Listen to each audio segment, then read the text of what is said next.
పూరా లోకల్. నమస్తే, welcome to పూరా లోకల్. ప్రస్తుతం మనం గాంధీ భవన్లో తెలంగాణ ఫిషరీస్ చైర్మన్ మెట్టు సాయి కుమార్ తోటి ఉన్నాము.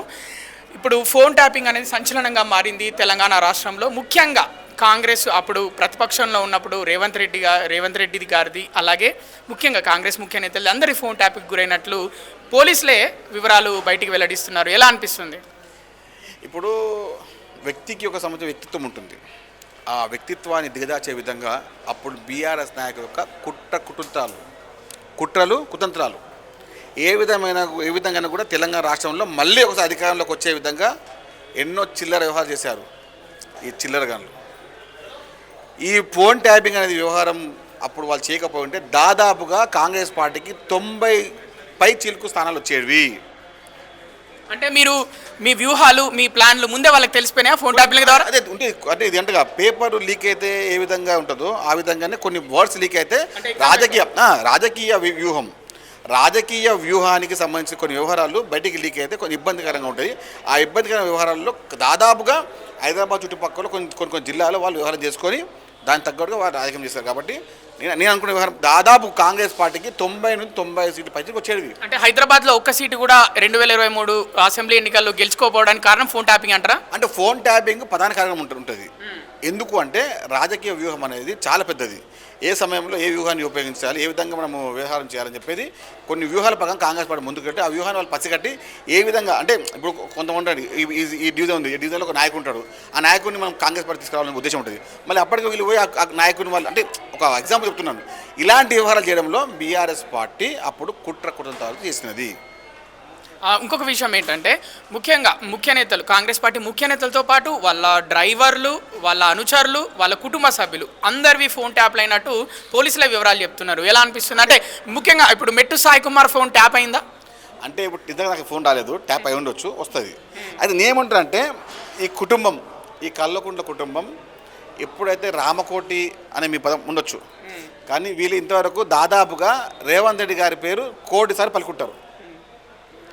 వీళ్ళు రామకోటి రాచిరేమో కానీ నాకు తెలియదు, కానీ రేవంత్ రెడ్డి గారి నామాన్ని కనీసం 1 కోటి రూపాయలు పలుకుంటారు. అంటే ఏ విధంగా ఉండే 10 రోజులు పొద్దున్న రేవంత్ రెడ్డి గారు అదే విధంగా కదా, పొద్దుల్లోమో రేవంత్ రెడ్డి గారు రామకోటిని పలికే స్థానంలో రేవంత్ గారి నామాన్ని 1 కోటి సార్లు దాదాపు కల్వకుంట్ల కుటుంబము జపించిందని చెప్తున్నాను. పొద్దున, మధ్యాహ్నం, సాయంత్రం, అర్ధరాత్రి, అపరాత్రి, ఇప్పుడా ఎప్పుడైనా కానీ వంట రూమ్లో ఇంకో అన్ని రూమ్లలో వాళ్ళు పొద్దుల్లోగానే రేవంత్ రెడ్డి గారి పేరు పలికి దాదాపు 1 కోటి సార్లు పలుకుంటారంటే నేను అంటే ఇప్పటికే ఆలస్యమైంది ప్రభాకర్ రావు అరెస్టు. ప్రతిపక్షాలు అంటే అడుగుతున్నాయి మీ పార్టీని, అధికార పార్టీని, ఎందుకంటే మరి ఇంత లేట్ ఎందుకు చేస్తున్నారు? పోలీసుల వివరాలు చెప్తున్నారు కదా, ఏంటి మరి లేటు? చట్టం తన పనిని చేసుకుంటూ పోతుంది. చట్టానికి వ్యతిరేకంగా ఎవరు చేసినా ఎంత పెద్ద వారైనా కూడా, అది అధికారి, ఐఏఎస్ఆ, ఐపీఎస్ఆ, ఎవరన్నా కానీ చట్టం తన పనిని తను లోబడి చేస్తుంది. అక్రమంగా చేయాల్సిన అవసరం కాంగ్రెస్ పార్టీకి లేదు. ప్రభాకర్ రావు దోషి అని డిజైన్ సమయంలో ఎట్టి పరిస్థితుల్లో దానిలో ఉన్న మూలాలు సేకరించి ఎంత పెద్దవాడైనా వదిలే ప్రసక్తి లేదు. మరోవైపు కేటీఆర్ వల్ల మీడియా ముందుకు వచ్చి పోలీసులు ప్రభుత్వానికి సపోర్ట్ చేసే విధంగా పనిచేస్తున్నారు, ఏ పోలీస్ స్టేషన్కి వెళ్ళినా రాజకీయ నాయకులు అంటే అధికార పార్టీ వాళ్ళు ఫోన్ చేస్తే వాళ్ళ పనులు అయిపోతున్నాయి, అంటే దోషులను నిర్దోషిగా చేసి వదిలేస్తున్నారు, పోలీస్ స్టేషన్ అనే కోర్టు మెట్లు ఎక్కకముందే అని మీడియా ముందు చెప్పడం జరిగింది. అంటే గత 10 ఏళ్ళు అట్లనే పనిచేయలేదా? మర్చిపోతున్నారు కేటీఆర్ గారు. పోలీసు విభాగం అనేది ప్రభుత్వ విభాగంలో ఒక భాగం అని చెప్పి అప్పుడు మీకు గుర్తు రాలేదా? చెప్పండి. పోలీస్ విభాగం కూడా అధికారంలో తెలంగాణ రాజ్యాంగ వ్యవస్థలో కూడా ఒక ప్రధాన భాగం, మూలస్తంభం అని తెలియదా? ఇప్పుడు వచ్చి చిలక పలుకులు పలుకుతున్నారే, ఇప్పుడు ముచ్చట్లు చెప్తున్నారే, ఇప్పుడేదో ఈయన నిజాయవంతునిగా మాట్లాడుతున్నాడే, పురాణ పురుషుడిగా మాట్లాడుతున్నాడే.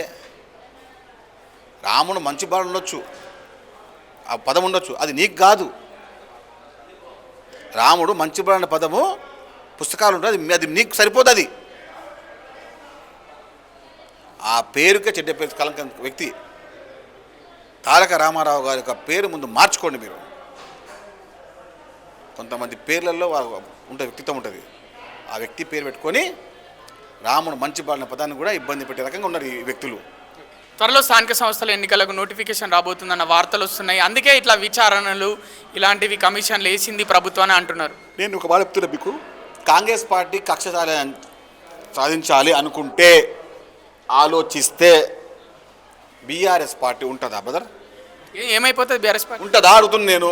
కాంగ్రెస్ పార్టీ అనుకుంటే ముఖ్యమంత్రి రేవంత్ రెడ్డి గారు ఒక 10 నుంచి అరగంట సేపు 10 నిమిషాల నుంచి అరగంట సేపు ఆలోచిస్తే బీఆర్ఎస్ పార్టీలో ఒక్క నాయకుడు కూడా ఉండడు. ఆ నలుగురు మాత్రమే. అంతే. మేము కాంగ్రెస్ పార్టీ కానీ ముఖ్యమంత్రి రేవంత్ రెడ్డి గారు కానీ ఆ పార్టీని తెలంగాణ పదానిగా మర్చిపోయారని చెప్పి ఆయన కూడా మర్చిపోవడం జరిగింది. తెలంగాణ వాదాన్ని చంపేసి తెలంగాణ పదాన్ని చంపేసి బీఆర్ఎస్ పార్టీ పెట్టినప్పుడే తెలంగాణ రాష్ట్రానికి తెలంగాణ వ్యక్తులకు వాళ్ళకు పేగుబంధం తెగిపోయింది. కాబట్టి తెలంగాణ గురించి మాట్లాడే నైతిక హక్కు బీఆర్ఎస్ పార్టీకి లేదు. ఇక చివరి ప్రశ్న, నేను అడిగినప్పుడు దీనికి మీరు చిన్నగా సమాధానం చెప్పలేదు. మీ ఫోన్ ట్యాప్ అయినట్టు 2023లో మీకు ఎప్పుడన్నా అనిపించిందా చిన్న డౌట్ ఏమన్నా? ట్యాప్ అంటే వ్యక్తిగతంగా కాంగ్రెస్ పార్టీ గాంధీ భవన్ వ్యవహారాల్లో మనం పనిచేస్తున్న సమయంలో ఫోన్ ట్యాపింగ్ అయి ఉండొచ్చు. గాంధీ భవన్ వర్కర్స్ని ఫోన్లు కూడా ట్యాప్ అయినాయని పోలీసులే చెప్తా ఉండొచ్చు. ఇక మన దగ్గర ఎక్కువ ఫోన్, నా ఫోన్ అది ఎక్కువ ఉండదు. నేను వేరే ఫోన్ మాట్లాడుతుంటా కాబట్టి చేసిన పోవచ్చు. ఆ విధంగా లక్కీ ఎస్కేప్ అయ్యారా? అట్లేమి ఉండొచ్చు. ఇప్పుడు చేయకపోవచ్చు. అంటే దుర్మార్గానికి అర్థం ఉండదు. దుర్మార్గం చేసేవానికి అర్థం ఉండదు. వారు చేసుకుంటూ పోతూ ఉంటారు.